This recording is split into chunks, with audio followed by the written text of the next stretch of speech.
Bienvenidos a un nuevo programa y a un nuevo proyecto de Ecoindustria. Hoy estamos con Lina Otálora, que nos acompaña. Lina nos va a presentar una información sobre lo que son los residuos peligrosos y nos va a profundizar un poco sobre estos temas. Les agradecemos por estar acá, por hacer parte de este nuevo proyecto y lo que buscamos es que todos tengamos un conocimiento en diversos temas y todos logremos ser eco. Bienvenidos.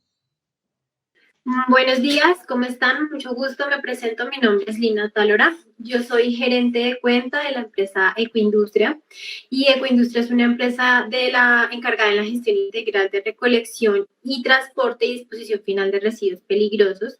Contamos con la resolución de la CAR, la 3874, donde somos avalados para todo el tema del desensamble de RAES y tenemos una planta de tratamiento y aprovechamiento de la luminaria en Mosquera.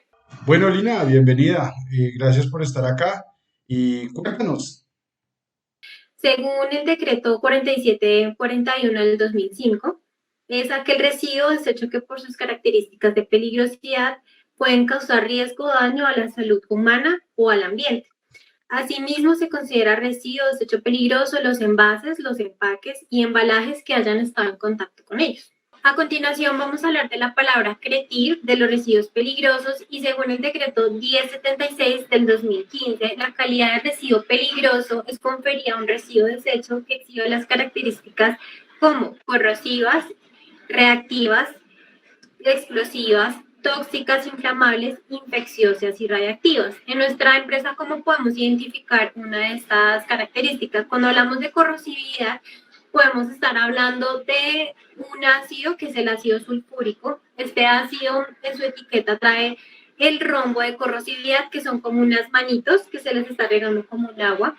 Esa es una sustancia corrosiva. ¿Cómo la debemos manejar? Si estamos en un laboratorio, debemos manipularlo con una cabina de extracción focalizada, donde los vapores de este ácido se emitan directamente de la campana de extracción y no tengamos contacto alguno. Bueno, a continuación vamos a hablar del tema de la rotulación y el embalaje en los transportes o en el transporte. ¿Qué debemos exigirlo? ¿Qué debemos tener en cuenta cuando nos van a recoger residuos peligrosos, los gestores o los proveedores? Entonces, cuando tenemos el vehículo de transporte de casillas peligrosas, podemos observar que en la parte delantera hay un extintor, en la parte de la cabina tiene que haber otro, en la parte del camión, en el cabezal, tiene que haber unos rombos de identificación. Uno es el código UNE, que es el código de las Naciones Unidas y corresponde a lo que yo estoy transportando. Si estoy transportando residuos líquidos inflamables, residuos sólidos peligrosos o residuos contaminantes al medio ambiente o al medio acuático.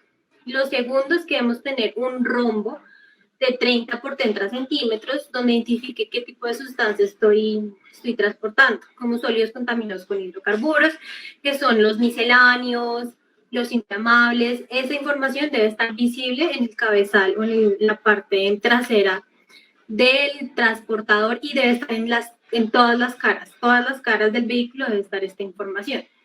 Es diferente la rotulación de transporte a la rotulación de almacenamiento. Para un transportador hay un rombo de misceláneos, para almacenamiento no existe ese rombo de misceláneos. Está otra rotulación a continuación que se llama la rotulación del sistema globalmente armonizado. Esta rotulación es la que vemos en la hoja de seguridad, la podemos ver en la etiqueta del producto y es la hoja que debemos, o sea, es como la rotulación que debemos tener cuando nosotros estamos almacenando nuestros residuos peligrosos en nuestra empresa. Listo, es una etiqueta que consta de un rombo también, donde tiene las características de peligrosidad del residuo. Entonces, si es inflamable, es la llamita. Si es tóxico, es la calavera. Si es corrosivo, están como las dos manos, que en la imagen aparece como se está regando algún líquido en esas dos manos. Eso se denomina corrosivo. O si es comburente, que es totalmente diferente a inflamable. Comburente es que tiene un grado potencial de calentamiento ese residuo y que no necesita de condiciones mínimas ni estables para hacer combustión. Es diferente el rombo a la llamita. No es la llamita, sino es un círculo con una llama en el lado superior y una raya en la parte inferior. Pero sí es diferente al rombo inflamables y solemos confundir los comburentes con los inflamables. Ese se denomina sistema globalmente armonizado. Ok, ok, te entiendo. La idea es que cuando tengamos esta rotulación nos permita tener la diferenciación de los residuos y no tener productos que sean reactivos a otros, siendo parte importante esta rotulación, ¿cierto? Yo conozco el residuo, pero digamos la persona que está haciendo una visita, un técnico que preciso tenga que hacer un mantenimiento cerca al área de residuos peligrosos, no conoce que digamos este empaque es un residuo peligroso porque pues no está rotulado, no tiene una etiqueta de advertencia que diga es ácido sulfúrico, es un ácido y es corrosivo. Entonces él lo puede manipular o el tarro se puede caer y él dice, pues puede ser un tarro con aceite o puede ser un tarro con cualquier líquido. No necesariamente tiene que ser un residuo peligroso y puede estar muy expuesto a accidentes. Es por esto que todos nuestros residuos peligrosos, cuando hagamos un trasvase o un reemvase, siempre tenemos que etiquetarlos porque no todas las personas tienen conocimiento de eso es un residuo peligroso, es mejor no tocarlo, es mejor que lo dejen ahí. Si ocurre un accidente, ya saben que deben llamar al área ambiental o el área HSQ de la compañía para que atienda la emergencia ambiental. Otra cosa importante en el tema también de rotulación para conocer y almacenamiento es el rombo NFPA. Este rombo es un cuadrado que en cada uno de sus extremos tiene unos colores. Este rombo lo podemos encontrar en las hojas de seguridad del producto y en algunas etiquetas del producto. Suelen estar más en las hojas de seguridad. ¿Qué significa este rombo NFPA? Pues me identifica como, dependiendo del color, como los riesgos. Entonces, en el color, en el costado del cuadrado izquierdo, en la parte superior, está el color azul. Entonces, el color azul me indica peligro a la salud o el peligro de nivel de riesgo, de donde 0 es como el riesgo nulo, no hay, hasta 4 cuando es mortal. Entonces, si yo tengo la hoja de seguridad y tengo el color azul y tengo la palabra el número 4, quiere decir que es un riesgo mortal, en dado caso que llegue por un accidente, que yo me lo llegue a tomar, que se me llegue a regar en la piel, que llegue a haber una explosión, es contacto directo y es mortal a la salud. En la parte derecha superior está el color rojo y quiere decir inflamabilidad. La mayoría de los residuos peligrosos son inflamables, que quiere decir que botan un vapor cuando uno lo sabe.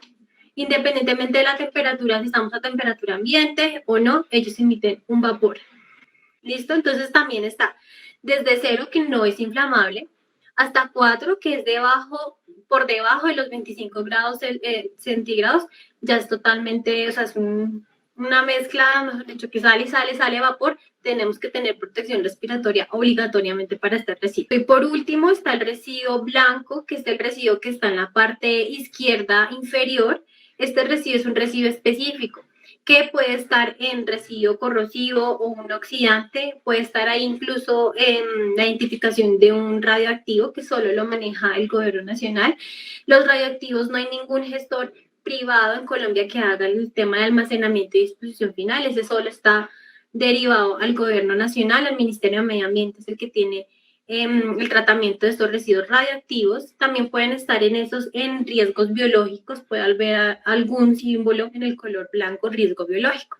Este rombo NFPA no se encuentra ni en transporte ni en la zona de acopio. Este rombo NFPA solo está en la hoja de seguridad del producto. Yo les había hablado inicialmente que cuando nosotros compramos un residuo peligroso, nosotros ya somos generadores de residuos peligrosos y que al fabricante nosotros debemos solicitarle la información del residuo, porque nosotros debemos saber qué residuo estoy manejando. Yo sé que estoy manejando un ácido, pero yo no sé cuáles son las características de peligrosidad del ácido, yo no sé cuáles son las condiciones de inestabilidad del ácido y los peligros a la salud, y en dado caso de emergencia, todo eso me lo indica la hoja de seguridad. El rombo NFPA está en la hoja de seguridad. Una vez generados los residuos, es necesario depositarlos en contenedores apropiados a sus características físico-químicas y al volumen generado.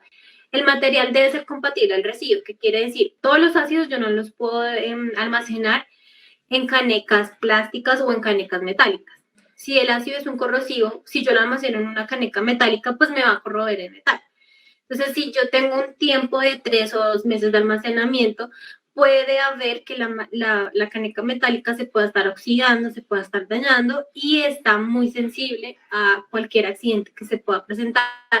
De hecho, derrames, fugas, y si yo no atiendo inmediatamente, pues ya estoy incumpliendo en otra sanción, que es un derrame de residuos peligrosos en nuestras instalaciones. Si yo estoy manejando un residuo corrosivo, Lo que no puedo manejar es un contenedor metálico. Sería lo apropiado un contenedor de plástico, una caneca de 55 galones plásticas. Hay otras sustancias que son incompatibles con los plásticos y es mejor almacenarlas en canecas metálicas. Toda esta información la tiene la hoja de seguridad en la sección de almacenamiento, embalaje del residuo peligroso. Cuando hacemos trasvase es importante tener la hoja de seguridad para saber cuál es el material compatible.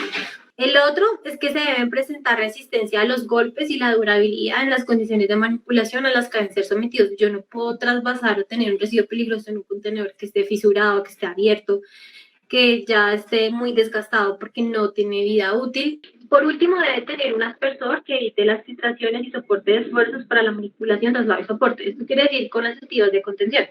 Cuando nosotros estamos almacenando, digamos, una caneca de 55 galones de algún ácido, es mejor tenerlo a nivel del piso, encima de una estiba de contención, pero la estiba debe ser estiba antiderrames, no de madera. En dado caso que se llegue a ver una filtración, pues lo primero que va a llegar es a la estiba, y la estiba tiene como un colchón tope donde pueda almacenar ese residuo y no deja que ese residuo se riegue en el suelo de la compañía, ni que llegue a fuentes hídricas. Un caso importante es el tema de la etiqueta, que lo exige la norma, que lo exige el transportador. Cuando nosotros recogemos residuos peligrosos, todos nuestros residuos deben estar etiquetados, no con el logo de la empresa, del proveedor ni gestor, sino con el logo de la compañía que los está generando o que los tiene. Esta etiqueta es una etiqueta, debe ser legible.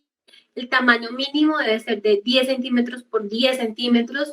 Esta información debe estar ubicada sobre los envases y embalajes sobre una mercancía. Debe estar pegada o en la caneca 55 galones o en el galón, o debe estar si digamos estamos almacenando en una bolsa roja, en la bolsa roja debe estar la etiqueta. ¿Qué información debe tener la etiqueta? Nombre del residuo, grande, cantidad en kilogramos, si usted ha pesado el residuo, puede decir, bueno, esta bolsa pesa 30 kilos y tiene este residuo, fecha si fue reenvasado, el pictograma de riesgo que le ofrece de seguridad. El pictograma de riesgo es del sistema globalmente armonizado y es de inflamable, corrosivo, reactivo o tóxico, son algunos de esos. Y por último, la procedencia. Ese residuo fue del área de mantenimiento, procedente de mantenimiento de una maquinaria. Esa sería como la descripción de procedencia de ese residuo. Si hay un tema normativo que el decreto 1076 del 2015 dice las obligaciones de los generadores. Las obligaciones del generador no solo están en almacenar, en identificar, en etiquetar y en gestionar con terceros la disposición final, sino está en toda la cadena de trazabilidad. Desde que usted tenga un residuo, es responsable de su disposición final, es responsable de su almacenamiento, es responsable de su transporte del residuo, no por el hecho de que yo contrate un proveedor, ya le libro toda mi responsabilidad a él. No, la cadena de custodia sigue y la responsabilidad sigue hasta que su disposición final sea la adecuada. Entonces, cuando yo puedo decir, ya mi residuo ha sido entregado a disposición final, es cuando yo tengo con el gestor la licencia ambiental que lo aprueba, el certificado de disposición final donde me dice que el residuo peligroso ya ha sido dispuesto en tal línea de disposición final, que esté aprobado, que tenga licencia ambiental, que tenga aprobado el transporte de mercancías peligrosas, y yo le debo entregar mis residuos peligrosos de acuerdo a lo que dice la norma y a lo que estoy diciendo, entregarlos etiquetados, entregarlos embalados e identificados. Yo los tengo que identificar. No es tarea del transportador identificar los residuos peligrosos, es tarea del generador identificarlos y conocer qué residuo peligroso almacena. Listo, también es importante recalcar que el conductor y el auxiliar que transportan los residuos peligrosos deben tener un curso de transporte de mercancías peligrosas. ¿Listo? Esto lo pueden dictar empresas gestoras o también el SENA. El SENA también brinda esta formación y este curso tiene una vigencia de 2 años. Hay que irlo renovando. No cualquier transportador, por tener licencia de conducción, puede transportar residuos peligrosos. Y la norma obliga no solo a tener el carro o el vehículo asegurado ni aseguro todo riesgo, sino también habla de una póliza ambiental que es totalmente diferente a las otras pólizas que se manejan. Es una póliza ambiental para daños o accidentes que se puedan ocasionar en el transporte de residuos. Quiere decir que si yo estoy transportando un residuo de un cliente, tengo un accidente, esa póliza debe estar por un monto específico que lo dice la norma, debe asegurar que me va a cubrir los daños del accidente y si el accidente afectó a recursos hídricos, a recursos naturales o afectó a familias o a personas que estaban ahí, que me cubre, porque esa póliza es de daños ambientales. ¿Qué pasa donde a mí me llegue a chocar mi carro y yo preciso en ese momento estaba transportando residuos o hidrocarburos? En ese caso aplica la póliza ambiental, que es totalmente diferente a la póliza todo riesgo, al SOAT, es totalmente diferente, es una póliza solo para el transporte de mercancías peligrosas que la deben contar todos los gestores que están autorizados para el transporte de mercancías peligrosas. Es importante que exijamos este documento a todos nuestros gestores de residuos peligrosos en transporte. Bueno, Lina, ya nos hablaste del etiquetado. Ahora hablemos un poco sobre la hoja de seguridad. Listo, bueno, la hoja de seguridad que es vigente es la que debe tener 16 ítems. Listo, estos 16 ítems tienen como toda la información general y específica de nuestro residuo. Estos 16 ítems habla desde el primero, que es el tema de la identificación del producto de la compañía. Digamos, estamos hablando de un solvente.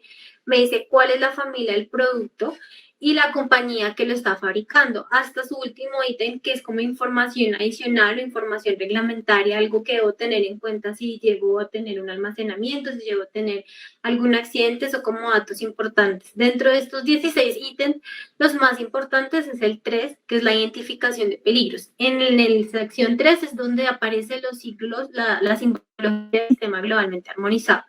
Entonces ahí es donde yo identifico, este residuo es inflamable, este es corrosivo, este es tóxico. Ahí es donde yo identifico con qué me estoy enfrentando. Esto es lo más importante para hacer la rotulación. Entonces en la sección 3 está como toda la identificación de los peligros y el simbolito del sistema globalmente armonizado. En la sección 12 está la información ecológica, en la sección 13 disposición del producto, cuál va a ser su disposición final.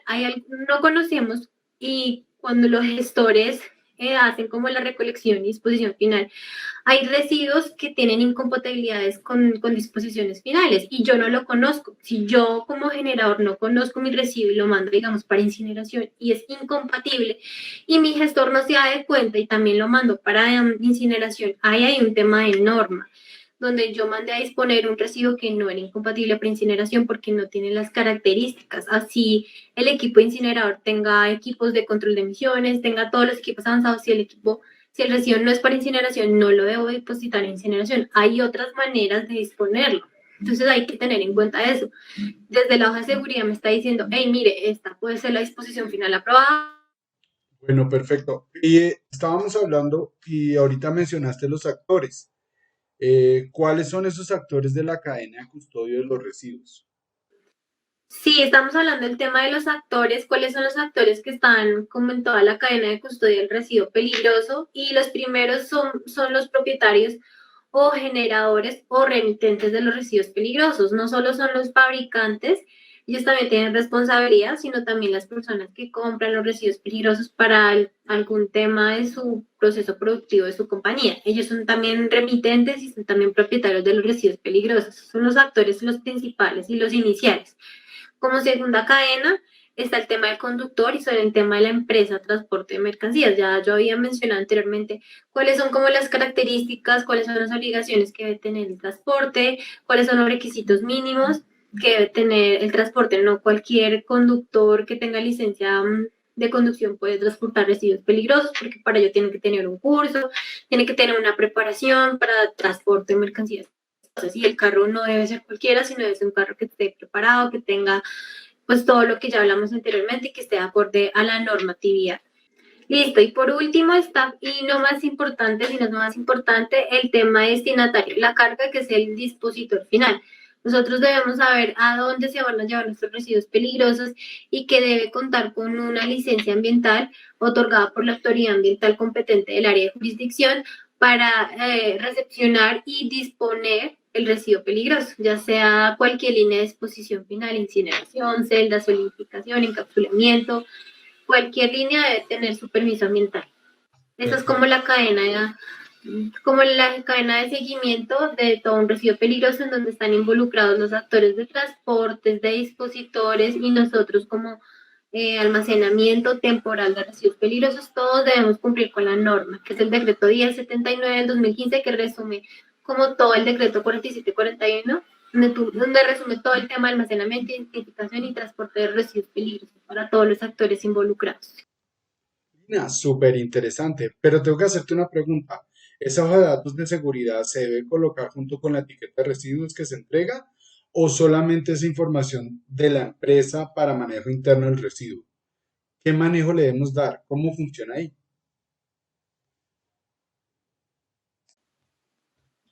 Bueno, este ítem nos habla de consideraciones de disposiciones, cuáles son las que deberíamos tomar y cuáles son las que definitivamente no se deben depositar. Cuando una persona natural está leyendo, natural quiere decir que pues no conozca el tema del riesgo, el residuo peligroso, está leyendo la sección 13 y dice consideraciones de disposición, donde puede decir la hoja de seguridad.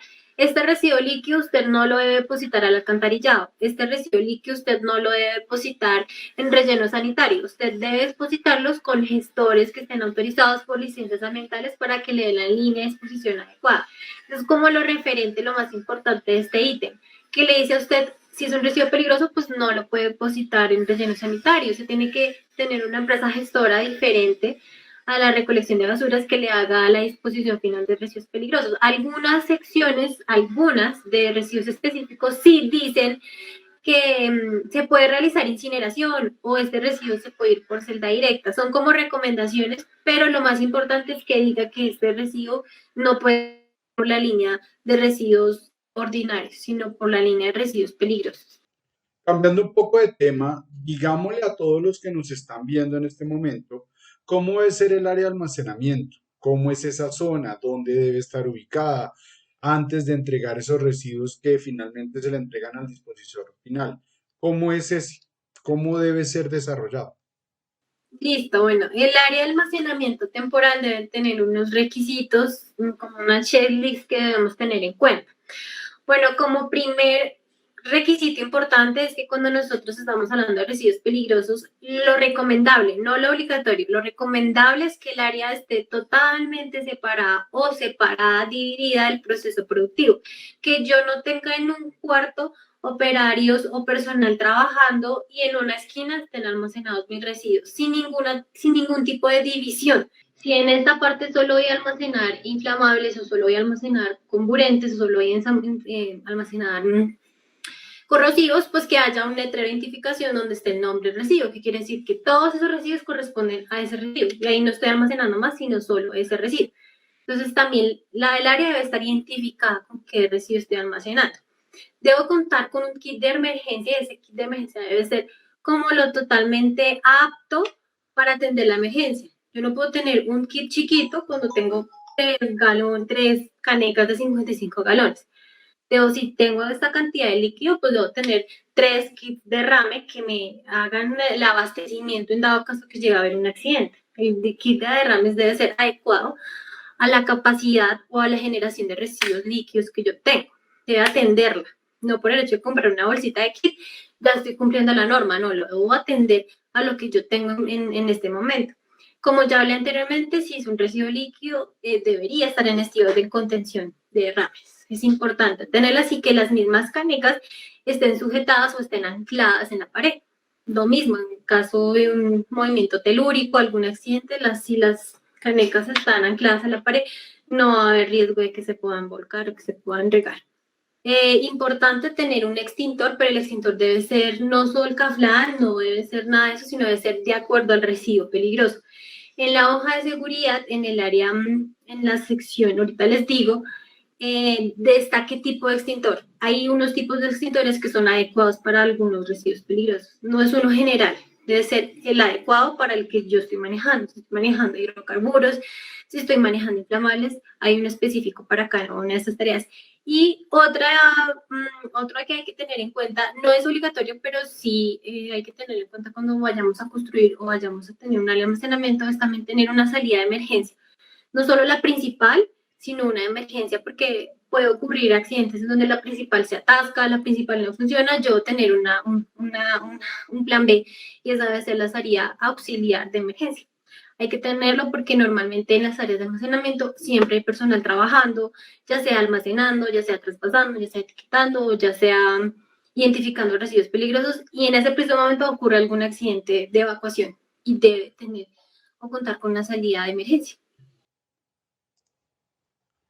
Ya nos habías hablado de la matriz de almacenamiento químico atrás, pero ¿dónde debe estar ubicada? ¿Cuál es su importancia en este caso en la ubicación? ¿Cuáles son los beneficios? Esta matriz es importante y es como algo que se le recomienda a nuestros clientes es que la tengan impresa en el área de almacenamiento en el centro de acopio de residuos peligrosos. ¿Por qué tenerla impresa y grande? ¿Por qué? Porque en esta matriz me habla directamente de cuáles residuos yo puedo mezclar o cuáles residuos yo los puedo tener cerca y cuáles son compatibles. Entonces, en esta matriz tú puedes observar los tres colores. El amarillo quiere decir que es una precaución, que hay que tener precaución, que son posibles restricciones, revisar incompatibilidades, pero se pueden almacenar. El verde, que pueden almacenarse, no hay ningún inconveniente, no tienen problemas, no tienen problema de restricción. Y el rojo es el que me dice definitivamente no, se requieren almacenar por separado, o sea, no se pueden almacenar juntos. Entonces, cuando yo identifico mi símbolo de sistema globalmente armonizado, lo único que hago es cruzarlo y cuando lo cruzo, del mismo identificación del peligro, pues me doy cuenta que hay un color. Entonces, con respecto a ese color, yo me baso en, lo puedo almacenar junto, lo puedo almacenar separado, definitivamente me toca con distancia de 10 metros mínimo. Entonces, eso es importante tenerlo. Cuando hay auditorías lo piden y es muy importante tenerlo pegado bien grande en nuestro centro de acopio y cualquier persona que entre al centro de acopio le va a echar una revisada y se va a dar de cuenta que sí, hay algunos residuos que son peligrosos, que los podemos tener cerquita, otros que no, definitivamente hay que tenerlos a distancia. Bueno, creo que hemos abarcado todos los temas que conciernen con los residuos peligrosos. Y sin nada más que decir, agradecerte por habernos acompañado y apoyar la gestión del conocimiento y ser eco. Realizaremos una serie de entrevistas que nos permitirán adquirir mejores conocimientos. Te agradecemos por compartir este espacio con nosotros y muchísimas gracias.